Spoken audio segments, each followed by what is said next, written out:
I'm not supposed to be posting on here. If they caught me reporting on this to the internet, I think they would kill me. But here I am. If anyone heard what I just said, and if they know about this subreddit, hopefully it got their attention enough to post it on here. So, if you heard me on my radio station freaking out, hi, this is me. I'm in a situation. Let me explain.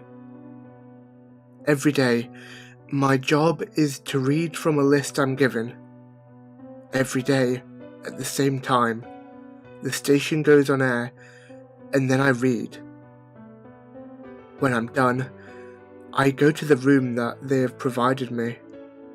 No phone, no computer, no internet access, so I don't find out why they need me to do this.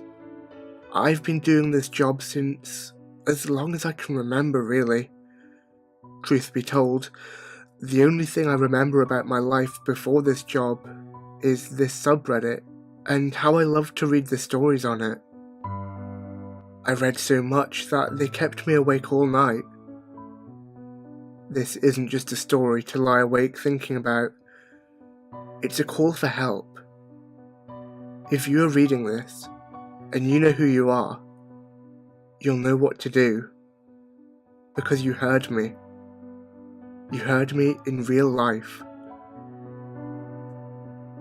I overheard them talking the other day. I could only catch a few sentence fragments, but I put together the story like a jigsaw puzzle. The agents have tuned in. Put the instructions on the list for tomorrow. Who cares if someone else is listening? It's all encoded anyways. And the most concerning, then they'll know how to kill her kids too. I backed away from the cold wall my ear was pressed against. Sitting down, thoughts tumbled through my head. They're using me. They are using me. I'm reading what they tell me to read, and it's telling spies what to do. Or maybe assassins. They're bad. I don't want to be bad. And I knew suddenly what I had to do. I had to get out of there somehow, and I couldn't do it alone. If they caught me, I'd be dead. But being dead is better than doing this. So, I snuck out. I creeped over to the broadcasting room in the middle of the night. The go on air button shone on the wall, casting the room an alarming red which matched the fear I felt. I was not supposed to press it. It was just a failsafe, in case the button in their office wasn't working, only to be used in an emergency. Well, I needed out of here. It was an emergency for me. I held my finger in front of it.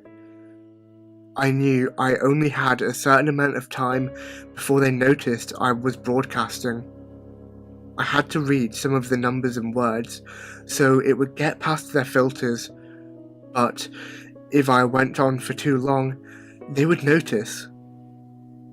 I had about 20 beeps, until they would really start to notice something was wrong. I took a breath, closed my eyes, and pressed the button.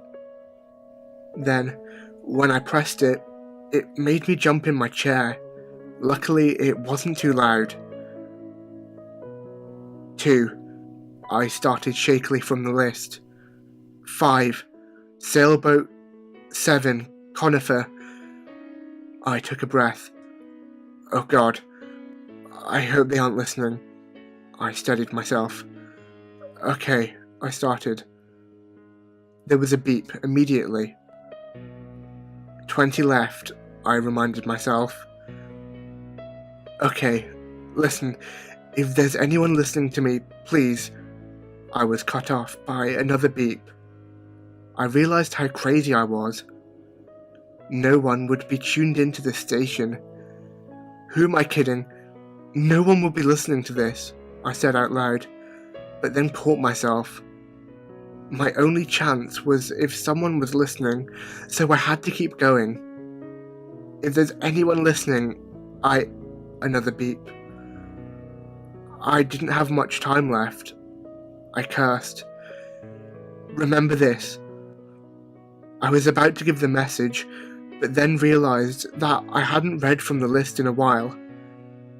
I needed to make sure I was doing that. Alpha, 22. That was probably fine. I launched into my message. It was cryptic enough that if anyone bad was listening, they wouldn't know what it means. Hopefully, whoever good was listening could make sense of it. Not that. Remember this. A bird in the basket is worth 312 in the oak. Show me. The bird part. That was stolen from an old saying. It was just to throw people off. The rest of it was important. Another beep. I hadn't been keeping track of how many had passed. Please, I pleaded. I don't want to do this anymore. I don't want to work for these people. I don't want to be here. I know what's going on. Another beep. I heard a distant noise and my heart rate shot up. Please, please, please. The light on the button went out. Not good. I bet they knew. I jumped out of my chair, probably knocking it over, and scurried back into my room where I hid in the corner for a long time, not going to sleep. I couldn't do this job again, I realised when the harsh lights came back on in the morning. They would know.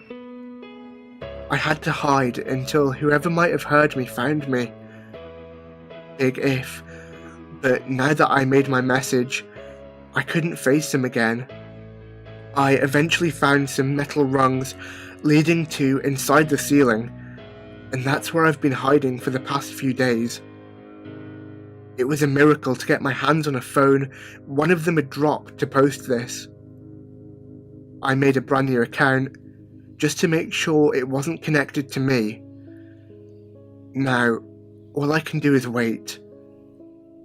If you heard me, and you're out there, please contact me. Please, come find me. Please.